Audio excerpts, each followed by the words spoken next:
I'm Nick Altmeyer with linkinglewiscounty.com. We're here this morning with Josh Levesque, who is the Chief Operating Officer, or Chief Operations here at Lewis County Search and Rescue. So you guys have an upcoming EMT class that you wanted to talk about a little bit, and also the fact that there is really a vital need for volunteers and EMT services in the county right now. So do you want to talk a little bit at first about what that need is and kind of what you guys are looking for in an EMT? Absolutely. The need, when we talk about the need for EMTs and we talk about need for EMTs, drivers, paramedics across emergency medical services as a whole, this day and age in EMS, it seems every year more and more people require ambulances or are asking for ambulance services. So the EMS system is becoming more stressed than it ever has, and unfortunately in this day and age the volunteerism seems to be kind of falling off. So we are finding that there are fewer people to respond to more calls, and there's many reasons for that. As we look forward, COVID was definitely a big eye opener for people. EMTs are a special group of people that they respond to emergencies, and let's be fair, not every single emergency is a life-threatening emergency, but it is a person's time of need at that point, and these are the people that go out to help them. And it takes a great deal of training. There's education behind it, and it's a significant dedication.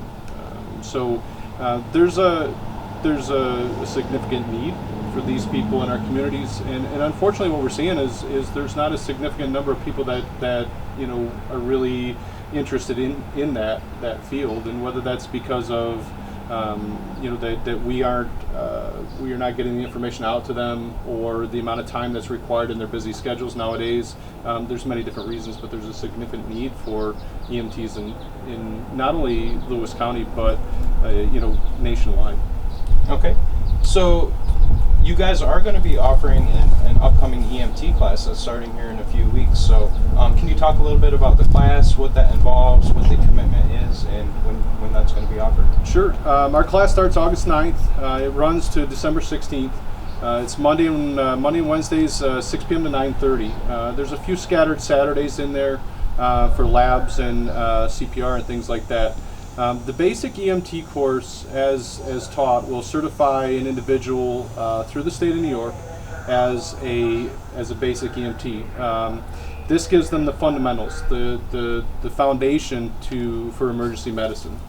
They're going to learn many things. They're going to learn body systems. They're going to learn a lot of the very common disease progressions and things like that, and how to treat somebody in a life-threatening event, how to care for those that have broken bones, diabetic issues, cardiac issues, things of that nature. It teaches them, as I said before, the body systems. The body is an amazing organism, and it protects itself. And they're going to learn all about how the different the different systems interact with each other, and realistically, how to save lives. Okay. And would somebody need any kind of medical background or anything like that to take part in this basic EMT class? They do not. Obviously, a medical background will help them get through the class. It'll make it easier for them, but people do not need to have a medical background. Those individuals that have a desire to learn, medicine, I would say basic EMT is a great entrance level into, if somebody who wants to get into nursing or potentially wants to get into nursing or something like that. It is a great stepping stone into there. They do not have to have medical background to come and join this course and learn. Okay. And is there any kind of charge associated to the individuals that want to participate in this course? The only charge that in theory would have, there's some options here. The only charge that a person would have is so we do this online, so it's an online course. It's about a $90 charge for you to get signed up with MyBrady. That is your textbook, that is your online work, all the stuff you need for that class. That is if you're with a transporting agency. So if you're already affiliated with a transporting agency such as Search and Rescue or any one of the volunteer agencies that transport, the cost of the class is free. And we encourage anybody who's interested in doing this. We also will entertain that if they're interested in volunteering here. We will have them fill out an application, bring them on as a volunteer. That covers their class as well. Okay. And I know it's important for your agency. You're one of the primary agencies here in the county and do a lot of the ALS calls and things like that. But for this basic EMT course, is it just for people that are looking to volunteer or work as search and rescue, or could it volunteer? If you live in Turin and wanted to volunteer with a Turin agency, could you take the class here? Absolutely. This class here is not. It's definitely not for just search and rescue. This is for anybody who's interested in EMS as a whole. Anybody who wants to become certified as an EMT and wants to get into EMS, we're here to teach them. Whether it be Lewis County, Jefferson County, Oneida County, wherever they're coming from, this class is for them. So. Yeah, we as we talked before, volunteerism is probably at its lowest that it's been probably ever, and we can talk about staffing and our staffing levels and things like that. Yes, we want to use this to bring in potential employees and potential volunteers, but it's not only here. We want to see employees or volunteers in the Lyons Falls, Turin, Port Lyons, the Harrisvilles, throughout the entire county. EMS as a whole is to say the least suffering at this point. The number of people, as I said before, that are interested in doing it and that are available currently right now to respond to the emergencies that we have is dwindling very, very fast. So, not to get too far off, but you'll look at many people will see posts and things on social media that indicate that at some point in time there won't be an ambulance to respond to your emergency, and that is a very real possibility in a very short period of time. There are just fewer people every day willing to get in the back of that ambulance and go respond, and our goal here is to put as many out there as we can, to educate the communities, to educate the people, not only in as basic EMTs, but also to educate the communities in what it takes to be a emergency medical technician or a paramedic. Or even a volunteer driver for all that matters, because the volunteer drivers that are coming in, they're responding to the same emergencies that the emergency medical technician is, and they see the same things we do. So anybody that's interested in becoming an EMT, that's what that course is for. We're here to help, to train, try to get as many people interested in this career field as we possibly can. Okay. And so once somebody takes the course, I think you said it sounds like it's about a 5-6 months course. Yep. I think you said it ran until August to December. Yeah. To December. Yep. What kind of commitments are you looking for people that complete the course? So I mean, if you have 8 hours a week to volunteer, or you're looking for somebody that might have 40 hours a week to volunteer, or kind of a mixture of whatever you can do. Yeah. So for us, what we're looking for, there's a couple options here. We just sent out, so we're always looking to add, we're looking to add paid staff currently, but we're also looking to add volunteers. But as far as a volunteer commitment, we're looking for 16 hours a month. That's it. And I know 16 hours a month doesn't seem like a lot, but for some people in this busy day and age, it really is. And we're very flexible with that. We typically run 12-hour shifts, so if somebody's coming in to fill in a shift, a 12-hour shift, and they're kind of on a standby, or they take a trip for us, that's more than enough for us. We greatly appreciate that. But then again, on the other side of it, as people come in, basic EMTs, with this agency, one of the greatest things about this agency is we encourage our basics to advance. We encourage our basics to become paramedics. We pay for our basics to become paramedics, and the drawback to that is we have fewer EMTs, right? Because they go up and be paramedics. So we're looking to bring on EMTs as well to fill those gaps as we move up. These people move up the ladder and become, a paramedic level. So yeah, we 16 hours a month for a volunteer. That's what we ask. If they can give us more, fantastic. We have some that are giving us 3 and 4 shifts a week. Those are superstars that we are so grateful for. And we have some that can only give us 12 hours a month, and we're very happy with that too. But like I said, volunteers are greatly appreciated. We work with them. We know that there's going to be times where they can't give that monthly commitment, or they're traveling or something. We're very flexible there too. Okay. And your EMS center here in the Village Lawville, you're staffed 24/7 for calls. So sometimes with some of the volunteer agencies, they're getting paged and coming out from their homes, meeting at the hall. might not be staffed 24/7. So what are some of the challenges of running a agency that's staffed 24/7? Yeah, it's we are staffed 24/7. We have 2 paramedic crews per shift, 2 shifts, 2 12-hour shifts. So some of the big challenges, as you said, you get the volunteer agencies. We encourage the volunteer agencies. We want to help the volunteer agencies anywhere we can, because again, in return, when they're getting out the door, that's helping us as well. But as an agency such as Search has become, we are that paid agency. We are here all the time. We do have that ALS service all the time. So when you get the volunteer agencies that may not have ALS coverage, there's very few in the region. Beaver Falls, Lyons Falls, and Search are the ALS regions or agencies. If they are, and let's be honest, these people are volunteers. They're gainfully employed. They take time with their family. They go on vacation.